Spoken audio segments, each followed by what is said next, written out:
C'est aux environs des 12 heures temps universel que les 82 camions citernes d'hydrocarbures convoyés par les forces de défense et de sécurité unifiées de l'AES sont arrivés à Bamako à bord de pick-up, de blindés et de motos après avoir parcouru 1400 km entre Niamey et Bamako. Le président Abdourahmane Tiani envoie un camion citerne plein de carburant de Niamey à Bamako, convoyé par l'armée d'élite de l'AES, et que ceux-ci arrivent à bon port pour fournir du carburant dans la capitale malienne. Mesdames, Mesdemoiselles et Messieurs, on passe à un autre niveau. L'AES démontre sa capacité de protection, sa capacité logistique, c'est-à-dire de Niamey à Bamako. Les conteneurs sont arrivés avec du carburant. L'armée était là pour assurer la sécurité. On assure, on protège la terre, on protège le désert et on protège les airs. Rien ne peut arrêter notre armée de l'AES. Le message est très très fort parce que vous savez, les impérialistes veulent à tout prix déstabiliser l'AES et ils s'en prennent au Mali.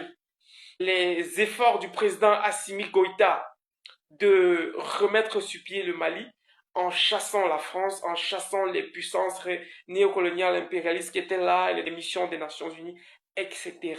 Ceux-ci fâchés veulent à tout prix vous faire comprendre que le modèle d'unité, le modèle de coopération panafricaine ne peut pas marcher. C'est pourquoi vous voyez cette montée en puissance des terrorismes pour déstabiliser le Sahel. Mais non, c'était pas sans compter avec la détermination d'Assimi Goïta, du général Tiani et d'Ibrahim Traoré. Désormais, l'Afrique comprend qu'on doit s'appuyer les uns sur les autres pour avoir une réelle coopération afin d'assurer le développement sécuritaire et économique de nos peuples. Je suis Monsieur l'Africain pour partager l'actualité avec toi. Si tu ne l'as pas encore fait, abonne-toi et dites-nous en commentaire ce que vous pensez. Les forces nigériennes ont témoigné de la solidarité du peuple nigérien envers leurs frères maliens.